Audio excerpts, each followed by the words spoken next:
تینوں صوبوں میں افغان شہریوں کو نکالا جا رہا ہے۔ خیبر پختونخوا میں تحفظ دیا جا رہا ہے۔ جتنے بھی حملے ہو رہے ہیں ان میں افغان ملوث ہیں۔ ہر ایس ایچ او کو ذمہ داری دی جا رہی ہے کہ وہ اپنے علاقے سے افغانوں کو نکالے۔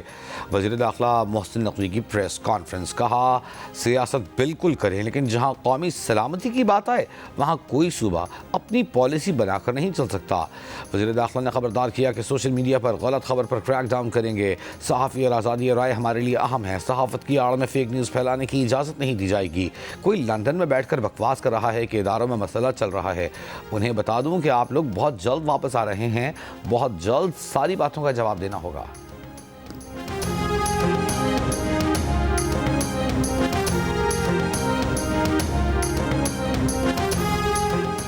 پنجاب کے شہر تلہ گنگ سے افغان شناخت یافتہ دہشت گرد قاسم عرف حسن گرفتار۔ سیکیورٹی حکام کی جانب سے جاری کی گئی ویڈیو میں گرفتار دہشت گرد نے کہا ہے کہ وہ 1 سال پہلے افغانستان سے لکی مروت پاکستان آیا۔ سرا درگاہ میں 2025 میں طالبان کمانڈر ارمانی کے ساتھ ملاقات ہوئی۔ ارمانی نے اسے جہاد کی دعوت دی۔ کمانڈر ارمانی نے فوجی قلعے پر فدائی حملہ کرنے کی غرض سے ریکی کرائی لیکن مناسب موقع نہ ملنے پر وہ حملہ نہ کر سکا۔ گرفتار دہشت گرد نے کہا کہ وہ ستمبر میں پنجاب چلا گیا جس کا مقصد لڑکے تلاش کرنا اور تنظیم میں شامل کرنا تھا۔ پنجاب میں کچھ دن گزارنے کے بعد اسے پولیس نے گرفتار کر لیا۔ کراچی کے علاقے نیپا چورنگی کے کھلے مین ہول میں گرنے والے 3 سالہ ابراہیم کی لاش 14 گھنٹے بعد 1 کلومیٹر دور نالے سے مل گئی۔ بچے کے والد کا کہنا ہے کہ گزشتہ رات ڈپارٹمنٹل سٹور آئے تھے، شاپنگ کر کے باہر نکلے تو بیٹا ہاتھ چھڑا کر بھاگا۔ موٹر سائیکل مین ہول کے قریب پارک تھی، بیٹا آنکھوں کے سامنے گٹر میں گرا، مین ہول پر ڈھکن نہیں تھا۔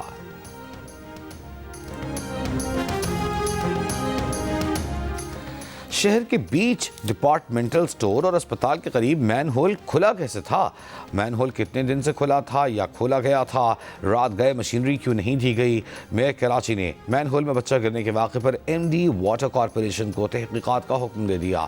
مرتضی وہاب نے کہا کہ اگر عملے کی کوتاہی ثابت ہوئی تو اس کے خلاف کارروائی کی جائے گی۔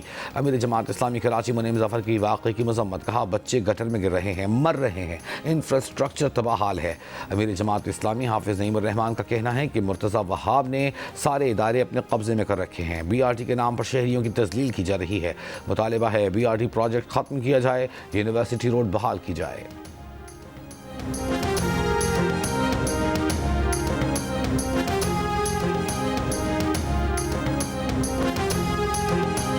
بلدیہ عظمیٰ کراچی کی کونسل کا اجلاس۔ گلشن اقبال میں مین ہول میں گر کر جاں بحق بچے کے لیے دعا۔ ایوان میں اپوزیشن جماعت کا شور شرابہ، قاتل قاتل کے نعرے۔ رکن سٹی کونسل پیپلز پارٹی مسرت خان نے ایوان میں کہا مرتضی وہاب کو اس طرح بلیک میل نہیں کر سکتے۔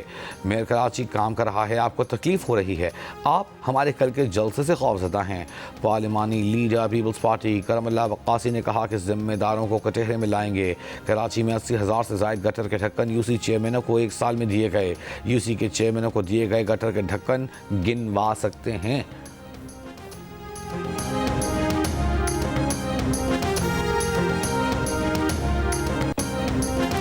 ملک میں ایک دن میں 50 سے 60 لوگ آف لوڈ ہو رہے ہیں۔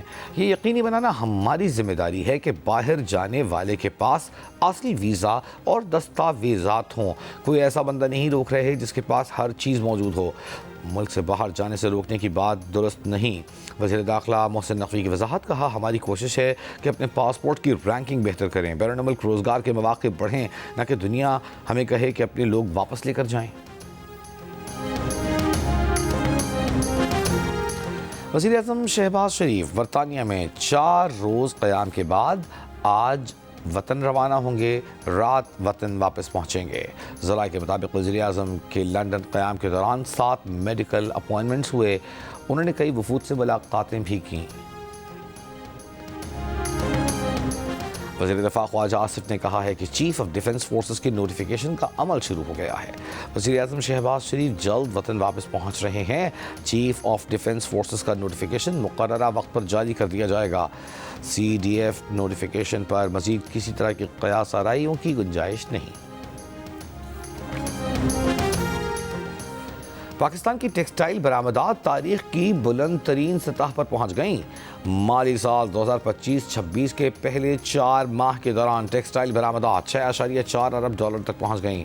عارف حبیب لمیٹڈ کی رپورٹ کے مطابق ویلیو ایڈڈ شعبوں نے اس کارکردگی میں نمایاں حصہ ڈالا۔ ٹیکسٹائل برآمدات میں اضافہ، عالمی مانگ میں بہتری، ویلیو ایڈڈ مصنوعات کی مضبوط کارکردگی اور روپے کی قدر میں استحکام کا نتیجہ ہے۔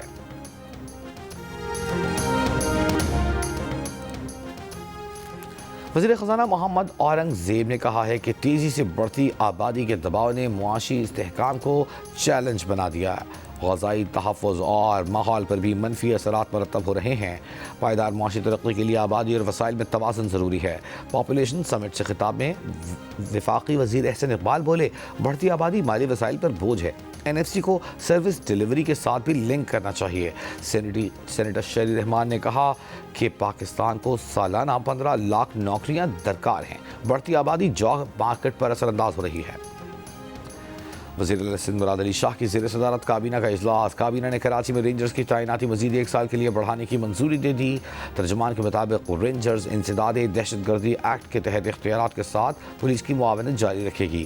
سندھ رینجرز کی تعیناتی کی نئی مدت 9 دسمبر 2025 سے مؤثر ہوگی۔ آج سے پیٹرولیم مصنوعات کی قیمتوں میں کمی کر دی گئی۔ پیٹرول کی نئی قیمت 2 روپے کمی کے بعد 263 روپے 45 پیسے مقرر۔ ہائی سپیڈ ڈیزل کی نئی قیمت 4 روپے 79 پیسے کمی کے بعد 279 روپے 64 پیسے ہو گئی۔ پیٹرولیم ڈویژن سے قیمتوں میں کمی کا نوٹیفیکیشن جاری۔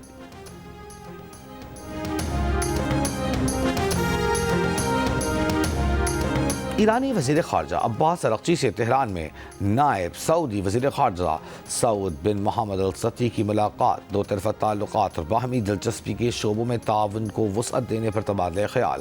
علاقائی اور بین الاقوامی پیش رفت کا بھی جائزہ۔ عباس اراغچی نے خطے میں صہیونی حکومت کی جنگی جنون اور لاقانونیت کو روکنے کے لیے خطے کے ممالک اور عالم اسلام کے درمیان زیادہ تعاون اور ہم آہنگی پر زور دیا۔ سعودی نائب وزیر خارجہ نے کہا کہ علاقائی امن اور استحکام کے لیے ہم آہنگی اور تعاون کو مضبوط کرنا ضروری ہے۔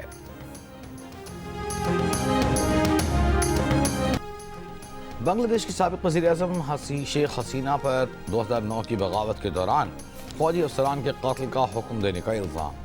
تحقیقاتی کمیشن کی رپورٹ میں انکشاف۔ رپورٹ کے مطابق بغاوت کے دوران 74 افراد ہلاک ہوئے تھے، جن میں درجنوں اعلیٰ فوجی افسران شامل تھے۔ کمیشن نے کہا کہ حسینہ نے اس قتل عام کی منظوری دی جبکہ سابق رکن پارلیمان فضل نور تاپوش کو مرکزی رابطہ کار کے طور پر نامزد کیا گیا۔ کمیشن کے سربراہ ALM فضل الرحمان نے الزام عائد کیا کہ غیر ملکی طاقت بھارت اس منصوبے میں ملوث تھا تاکہ بنگلہ دیشی فوج کو کمزور کیا جا سکے۔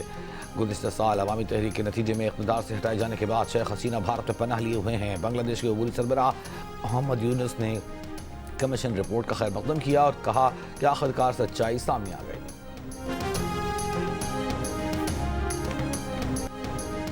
فلمی موسیقی کے لیجنڈ معروف موسیقار نثار بزمی کے چاہنے والے آج ان کا یوم پیدائش منا رہے ہیں۔